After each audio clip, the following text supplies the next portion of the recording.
resume our class on the theme of grief tonight. And as I had announced previously, it is our pleasure to have with us tonight Pastor Tom Sliva, personal friend of mine since I think 1980 or 81 or something like that, way back when. And we've known each other all those years. And his wife is Bev, and maybe some of you know Matt Sliva. Matt works in the AVIT department, and he's often at the Grace Hour booth, the tech guy, turning all the knobs back there, making everything sound and look right. But it's our privilege to have Pastor Sliva share his story, and I'm just going to let him tell his story. So, Pastor Sliva, come on up, and if you don't mind, we will give you this handheld mic, and you're also talking to an unseen audience. No, not unsaved, unseen audience right through those cameras back there. So, Pastor Sliva, thank you for coming here on Thursday night to be with us. You're welcome. Okay, well, what a morbid subject to talk about on Thursday night. Yeah, it's well, I have to be honest. I did get good notice on doing this, but I don't know if you ever get in a mode where you really don't want to do anything, you know. I think winter has done that to a lot of us. But how many knew my son Joshua? A lot of you here, yeah. So I think the simple story that I have is 9 years now. My wife and I and my other son Matt, we lost our eldest son Joshua, and he was 25 years old at the time. If you didn't know Josh, he sat in these classrooms, and he was a graduate of Bible college here. He also sang it in our services often, and I had a gift at singing and writing. He wrote songs and sang them, and as a parent,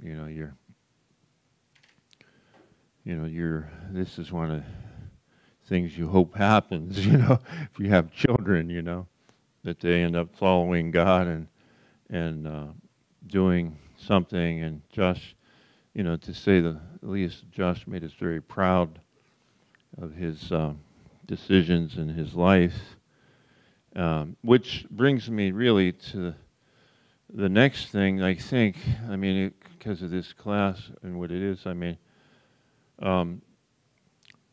maybe you can just imagine with me,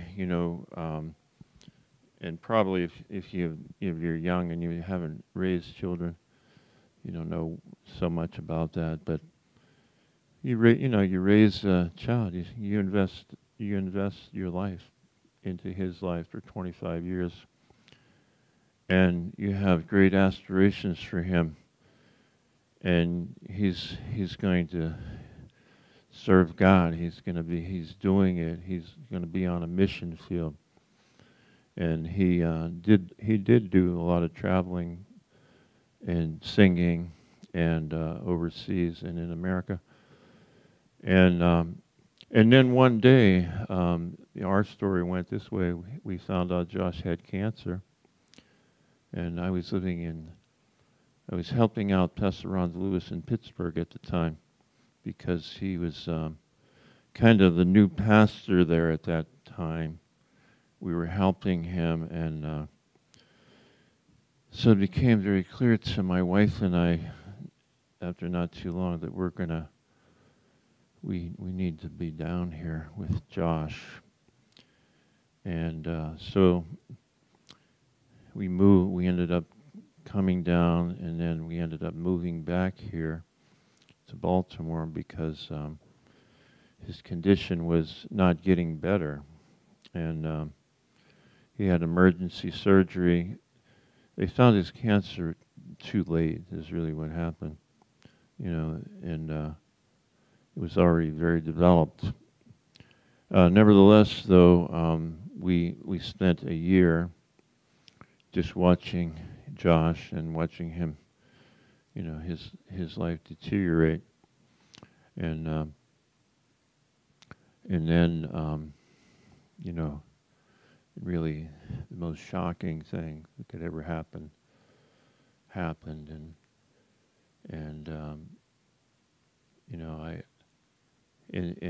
in my case, I never believed in a million years God would ever take him home. I just never believed that God would, that it would end that way. And so, to make a long story short, the shock of it, and I think like if we're counseling, or we've never had maybe something so severe happen, maybe some of us have in our lives, maybe we don't really know what that means. I actually was studying this little thing about anxiety, and I found this quote, and maybe this will help us to kind of get the idea of what can happen. But this writer was Dr. Stevens quoted him in his book Cosmic Loneliness, and he says, anxiety comes from not being able to know the world you are in, not being able to orient yourself in your existence. Now, maybe we don't even know what that means, but it does sound very deep, doesn't it? Let me read that again. Anxiety comes from not being able to know the world you are in, not being able to orient yourself in your existence. And number two, it's the reaction to the threat to values one identifies with his existence as a self, as a person. So in other words, what we're talking about here is when these things happen, and if we're counseling people, like we want to realize maybe that this thing is penetrating to the very depth of their value system. And let me just put a few things in plain language. Is there a God? Has everything I've been learning for the last 30 years, is it a joke? How can it be true? How can that possibly be true? And you might say, well, gee, I mean, you don't look like a real wishy-washy guy. I am, and I'm not. I'm a doctrine-filled guy, and I was a doctrine-filled guy at that time too. I was full of the Word of God. I had been taught. I had not only gone to Bible college and graduated, but I went to Dr. Stevens' class every year. I mean, I loaded myself up with truth. I had a call in my life to be a pastor. Point being, it doesn't matter, because now things are going so deep. Things went so deep in my life that I just questioned everything. I just questioned everything that I believed. I had to look at everything that I believed and make an evaluation. Do I still believe this or not? And that's how it was with me. And it took me probably 6 months to gain composure, enough composure to feel comfortable with being in public without breaking into tears. You know, it took me literally 2 years to kind of get through, do it, kind of get back to something semi-normal. But I'm emphasizing the downside of it because I think it's very important we get that, or that somebody would get that. There is there's a very positive side to all these things, because obviously God is in control, and He's bringing things in our lives as Christians, and He's allowing things to happen, and they are ultimately for our sake. But it took me probably 2 years to come face to face with that thought. Okay, if anybody would have said to me, "Hey, there's purpose in this," I would have slapped them. I mean, that's how I felt. You know, if anybody said, "Your son's in heaven," well, what's your problem? I would have slapped them, because, to be honest with you, I didn't care if he was in heaven. I wanted him back. I wanted him with me. Like, okay, fine, yeah, and that whole deal where you're at and you're wrestling with these values, it causes a lot of problems with people. And this is we do, Pastor Hadley and myself, our church has a grief share group. We do that where we show a video and we have discussions with people that lose a loved one. And a lot of the content that they talk about is what's going to happen really with people. And what I found that I was, and just excuse me if I'm using these words wrong, but I felt like I was so discerning. I mean, I could discern a phony, and I don't mean this in a bad way, please don't take me the wrong way, but I could discern a phony in a moment. I mean, I knew if somebody was sincere, and they were really saying something heartfelt to me, or whether they were just saying something because they didn't know what to say. And I learned, actually, through grief share, that's okay, you know, because people don't know. People don't know what to say to you. They have no idea what's going on with you unless of course, they've been there themselves. They have no idea what's happening. I found that I became very resentful to people, and I couldn't understand why they didn't get it. And I was resentful with God because I couldn't understand why I was not getting through. I couldn't get through it. It was not going away. And, you know, people say time heals all wounds. Time does not heal all wounds.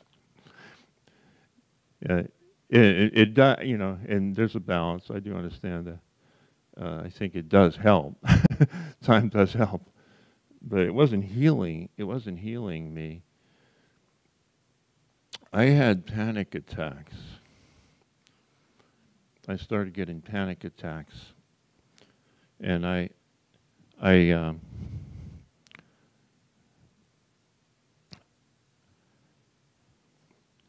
just thought I was losing it. I would get filled with fear. And a lot of it was because my value system was just so challenged. And I felt like I was falling. And I would just have periods of time where I would just sit in a corner because I couldn't even, they paralyzed me. And that went on for several months. I had a lot of anger towards God, which I mentioned already. I had depression. And I didn't want to do anything. I had no vision for my life. I didn't want to move on. I didn't want to stop grieving. I wanted to just stay in my grief and just think about my son and stay there. And for all practical purposes, my life was over. Like, you know, it was like I don't care. I don't care if I ever do anything ever again. And is this helpful? I mean, I'm trying to paint a picture a little bit, but this was actually really what happened with me, and maybe it's happened to some of you, but so so I think you get the idea. I think the point is, I guess, we can't be superficial with people. I think that I was thinking about this, how that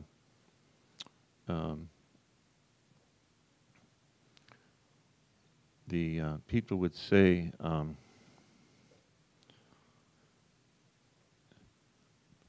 well, let me just say this: if we're counseling people that lost a loved one, it may be right to say something like, God works all things together for good for those who love God and are called according to His purpose. It may be okay at some point in time to say that, but you better make sure that you're not saying that too early to somebody, because that person just may not want to hear that at all right now. And I think what we've learned from our own experiences, and a lot from our grief share classes and personal study, etc., is that what we want to try to do with people is allow them to grieve and to try to facilitate healthy grieving. Like, in other words, what I mean is grieving is even everything that I mentioned is a part of normal grieving. Anger, resentment, fear, depression. These things are going to happen to many, many people. I mean, people may exhibit these things, and if we say to them too early, like, you shouldn't be angry, or move. You need to move on. It's really not the right thing to say. Now, there's one example of a guy. They gave an example on our video in Grief Share, which I thought was an excellent example, and it was a family went. I think they lost their child. They went to a Grief Share group, and as people were sharing their losses, one of the families were sharing about the loss of their child, I think, and they were saying they were notably angry. They were just ticked off, anger, and this person that just came to the group, they said, well, boy, that really felt bad for that guy, and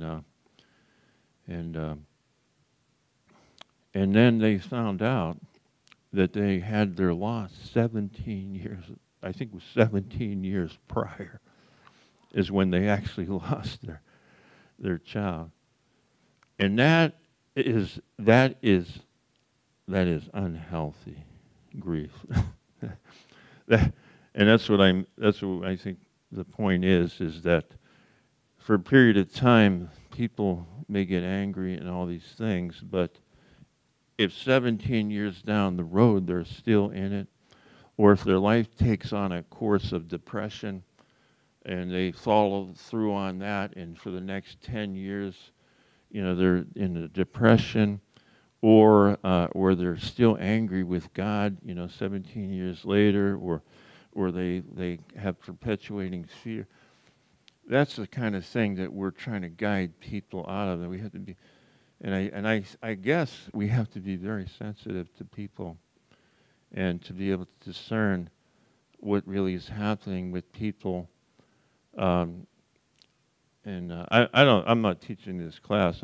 I'm just kind of sharing my experiences a little bit. Am I getting off course here? Okay. Yeah. So I think another thing, and I just want to share this with you. I wrote a little book when I lost my son, which is available in the bookstore. But also, if anybody can't afford to buy one, just if you'd like to have one, I get one to you. Just let me know. The name of the title is "I'll Pay You Back," and so I want to just give away my whole book. I felt like God said to me, you know, a couple months in my grieving, spoke to me in service. I mean, clear as a bell. I mean, it was the weirdest experience. This doesn't happen. I don't promote this kind of thing happening. But I honestly felt like God just said to me, Tom, I'm going to pay you back. And it threw me into tears, and it just broke me. Because the personableness of God, you know, it's like God knows this is crap down here, baby. You know, this world we're living in is I'm sorry to say that word to people listening, but God knows. God is not calloused about people suffering and their pain. He knows very well all about it. And he knows that, he loves us so much, and well, anyhow, that's kind of what my book's about. He said to me, I'll pay you back. I'm going to pay you back. And I thought, well, I'd like to see how it's going to happen, but he has. I mean, I have to say that what God has done with my life, honestly, since that time, not that I would ever have chosen this course, but, that value-searching process was highly beneficial for me. It solidified me, like it made me stronger. And I noticed this word you had up there, new normal. And I guess maybe I could say this as the last thought here. I couldn't ever get back to where I was at before. There was no place of normalcy to find, or I think it's a myth to think we're going to go back and somehow my life is going to return to normalcy. Not going to happen. We have to learn the brand new existence that God is taking us into. And in that sense, I liken what we go through to a trial or a momentum test like Dr. Stevens taught us.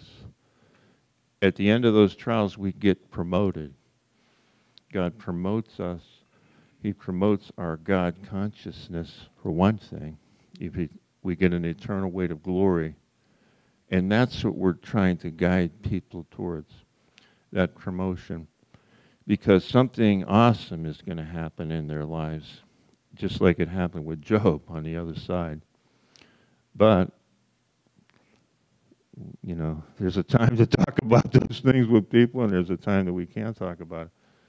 But anyhow, so let me just quit. Should I take a question or something? Does anybody have a question or anything they'd like to? Not that I can answer it, but about grieving in general or anything like that. Okay. Yeah.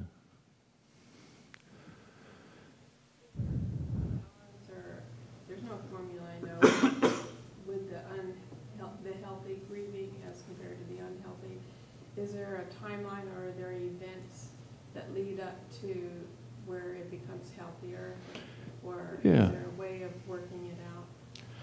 Well, I think one of the things that we have to as counselors, I think we have to think about, and we have to maybe find out a lot about the circumstances that surrounded this particular event, because sometimes a person is sick for many years, as an example, and then people, literally they accustom themselves to the fact that this person's going to die, and then when they pass, it's a little different thing because they've already done a lot of grieving, along the way.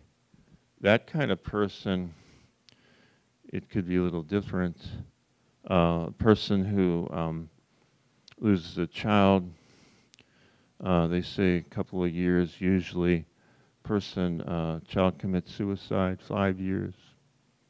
People, I've read those. There's other statistics, I'm sure, but we just have to, those kind of things. But I think the key is, for me, is I want to really kind of know the circumstances, how close people were to one another, what kind of relationship person had to that other person. All those things are very important to find out, because it's going to help us determine, where this person might be at, and where they're at in their grieving, how quickly they're going to be able to get through it. Another example I can give you is 3 years after I lost my son, I lost my mom, and I hardly grieved for my mom. I knew she was in heaven. I had some moments of reflection, but I have to say that I didn't need any counseling when my mom died. It was just it was such a light thing, maybe, compared to what we'd already been through. So there's a lot of factors involved, but I think I think we have to be very careful. There's a time we don't say anything to those people, except maybe love you, or praying for you or something. There's a time there's just no counseling at all going to go on. They're not going to be ready to hear it. And I recommend, if I could plug our Grief Share group, I think it's a very good scenario for grieving, for people who are grieving, because no matter where they're at, they're getting a lot of information that's not actually counseling for them. It's more information about what it is to grieve, and when they and then when they're ready for that information, they got it now. It's not, it's not like we're telling them anything right now, but when they're ready, it can bring a greater understanding of what's going on with me. Why am I experiencing what I experience anyhow? So, any other questions? There's Pastor Bruce. In the process with the counselor, and they're speaking and listening to a person who's lost a loved one, and you were bringing up sometimes you don't want to say anything, or that would be the wrong question to ask. What might be some warning signs to the counselor that they better go real easy? Yeah, well, Pastor Hadley would be the one to ask that. But no, I would say myself, I think we want to be, led. I think we want to really try to cultivate a sense of the Holy Spirit. And if he's not saying anything, just shut up. But then, but I think maybe that's, you know, like I said, I think to err on the side of caution, huh? Like, before I'm going to say anything to that person, I want to really kind of make sure that it's going to be okay, you know, to say it. And myself, I'm getting better at learning how to do it, you know. But Pastor Hadley is like a master. I mean, I'll tell you a very good thing we can do with people. And it seems like, maybe you don't disagree with this, I don't know, but it seems like people will talk about their loved one that they lost. Like, in other words, your husband he was a doll, you know. He was such an awesome guy. I remember one time when it seems like that goes over pretty good a lot of times, to talk about the spouse that passed or the child. Like, anybody wanted to talk about Josh with me, I was fine with that, you know, right from the beginning, you know. Yeah, your son, he was a great singer, you know. People would say stuff like that. And I think that's a good way to have a rapport started with somebody, maybe, you know. And obviously, you know, I think, you know, I guess a point could be made also, like, I think, you know, unfortunately, you know, for me, I think it's to my advantage that people know that I had a big loss in my life, you know. If I'm counseling somebody that lost a loved one, it's a big advantage to me that if they know that I know what's going on. I mean, I know what they're going through. You know, I had a loss. That helps me a lot in grief share because it gives me respectability, even though I'm a jerk, you know.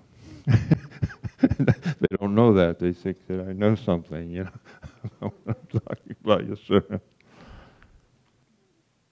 know if it's soon for you to be able to answer this question or not, but my concern or my question gets to the heart of, is any of this preventative?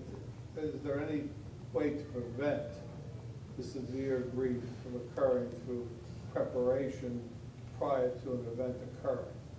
In other words, there's something we should be doing in the church.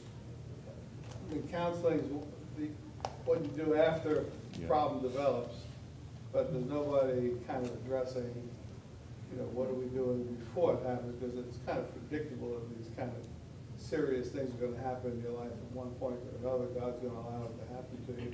Yeah. The question is, can we be ready for it, be made ready for it, so that it doesn't become so severe a reaction? Yeah, I mean, you know, anybody can answer that that would like to, but from my perspective, I actually in my book I reflected on that a little bit, but we had a lot of awesome teaching for many years that didn't mince words, you know. It talked about people dying. It talked about death. It talked about death of a loved one. It talked about all those things. But for some reason, I never digested one of those. I didn't have that doctrine in my heart. I didn't do it, and I'll tell you why. Probably because I'm like everybody else. I never am going to believe it's going to happen to me. And I don't really want to think about the severity. I don't know anything about the severity of it. I don't know anything, but I think teaching, Bible teaching, can help immensely. I think our grief share group can cut down on the length of a person grieving, just because of the information and people identifying with you in what you're going through. You know, like people saying, okay, well, here's what's going to happen. People are going to not understand you. people are going to, you're going to this. And probably if I had had that grief share class, I think it would have extremely helped me. I think it would extremely help me. I know we're not talking about beforehand, but I think it, it's as realistic as we can be about life. I think is going to help us in the long run. I mean, let me just say, it's going to happen to you. It's going to happen to you. It's going to happen. One day it's going to happen to you. God forbid, I hate to say that. One day it's going to happen to you. And if you can digest that, then, which I'm sure you can't, I could never do that. But it, one day something is going to happen. It is going to tax you to the max, and if you can be okay with that, I doubt if anybody is going to be okay with it. But anyhow, so that's, it's kind of a paradox. It's a kind of a paradox. Anyhow, so I'm sure I didn't answer your question, but whatever. I don't know. I mean, it's the only thing I would think. Just be real. If you can be realistic about things, and let me just say this. I think some of just let me give you an example. Some of the things that we have to get straight in our lives is like, what is faith and what is reality, and how do they fit together? Because honestly, I think a lot of the process God brings us into in our lives is to rid hyper-spirituality out of us. It makes us very realistic. And that's okay, because it settles us into the reality that God loves idiots. He loves me. Yeah, I am a, yes. Is there a doctrine that covers me? Yes, there is. Thank God, there's the grace of God. And grace is very real now to me, because I'm not pretending I'm anything. I know that I am nothing. But I think that the closer we get to looking at life square in the face that way, it helps us tremendously. And faith then becomes another thing. It becomes like the real faith, like what faith is really, And so, anyhow, whatever. I think we're running out of time here, but if anybody ever wants to talk to me, I am no consummate expert or anything like that. I just have had the experience, and I do enjoy the subject, and I'm trying to learn more and more about it, so I can ultimately help people. And so, anyhow, Pastor Harris. Thank you, Pastor Tom. Great, thank you, sir. And isn't he an example of what we read in 2 Corinthians chapter 1? I mean, there it is before our eyes, comforting us with the comfort wherein he was comforted, and passing it on, and not just in the class, but a grief share and wherever he has the opportunity to do that. Okay, so we only have a few minutes left, but let's finish with just going over the typical 5 stages of grief, and we'll finish with that. So the first one is shock. And normally, of course, that's when someone dies unexpectedly. But you get the news, and your brain is comprehending the information, but you're just not accepting it. It's okay, all right, we go to the hospital, but okay, I know what you told me, but it is just, it's just not really, you're not accepting that information, because how could it be? This is impossible. It couldn't happen to me. I hear about it happening to other people, but it can't happen to me. And this is actually kind of something God has given to us. An emotional Novocaine that happens. And it's helpful because the blow would just be too severe to be able to comprehend the reality of the shocking information. The second is denial, which is, of course, part of the shock. It's just, I can't believe this. It's difficult to accept the fact that a loved one is gone and that they will not be walking through that door anymore. And as the Novocaine wears off and the reality becomes more and more evident, this is the fact, this is really what happened, then the pain starts to come through. And then the third is emotional reaction. And then we can start asking all kinds of questions, and we think about the what ifs, or the only ifs rather. If only this, if only that, if only I had done this, if only I had thought about that, and why didn't I do this, and why didn't I do that, and the guilt, and the anger, and the fear, and the sense of loneliness, and sometimes in the midst of all that, there's a high of joy that comes in, and then back down into the depths of despair. And sometimes there's a bitterness, and then sometimes there's a sense of relief. That's why it's called the roller coaster ride. And you never quite know which way it's going to go from day to day. For many days. For many days. Sometimes it could be a year. Or sometimes, normally the first 3 months are acute. But then it subsides somewhat. And then for many, the one-day anniversary can send you plummeting back to the valley of the shadow of death that seems to be worse than the original despair.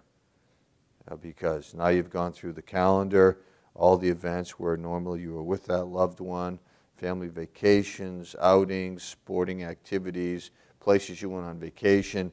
It's all new now because it's so obvious they're not there. And it's shocking. And then the 1 year, there it is. It's all replaying in your head. Detail by detail. Even the same emotions can come back in an intensified way. And then sometimes after the first year, then all of a sudden, wow. It's like, okay, it's different now. And the fourth is number 4, depression. As a result, Pastor Tom talked about that. Just not motivated to do anything, don't care about anything, you're numb, and you just have no motivation to do anything. And when people are like that, sure, when you're first there helping someone, they need help. They don't know what to do. They need someone at their side. They need someone to cook for them, to get food for them, to go to the store for them. Because they just don't have a capacity. They're confused and probably aren't even hungry. And so normally what people say at a funeral, hey, let me know if I can do anything. That doesn't mean anything. Everyone says it. I'm not saying they don't mean it, but it doesn't mean anything. Much better would be, I'll be over with some food at 6 o'clock. Now that has done something.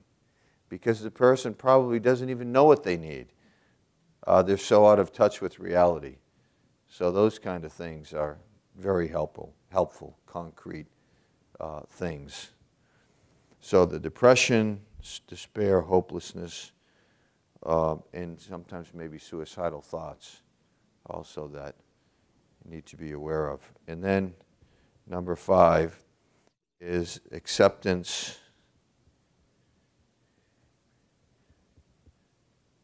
and then healing. And you can't put a timetable on it. You can't say it's going to be this way for you, it's going to be that way. But normally these are the 5 steps when it comes to the losing of a loved one. And yes, there is healing, And yes, God makes all things new. And yes, all things are for our sake. And yes, it does work together for good. Really see the fruit of it working together for good until that day. And so we're looking forward to that day. The Bible talks so much about that day. And we're not there yet, but that day is a day closer today than it was yesterday. And then just finally, in Romans 8:28, the all things working together for good, the good that he's talking about is in the next verse. It is being conformed to the image of Christ. The good thing is confirmation to the image of Christ. That's the good thing. And are we surprised? We think somehow the check's coming in the mail, the new house, the this or the that. That's not what he's talking about. He's talking about something much higher than something material down here, which could be included, by the way. But he's talking about really good, capital G good, and that is to make us more like his Son. And that is really what is rewardable, is when we're made to be conformed to the image of his Son. That's what God's after. He said we are predestined to that end. And this is part of the process. Losing loved ones is also to conform us to the image of his Son. And after all, God, in a sense, lost his Son, in a sense, but certainly didn't. He got him back. Okay, we're over time. Thank you for your attention. Pastor Sleva, thank you for coming and sharing in the class. And may you all have a blessed week. Amen.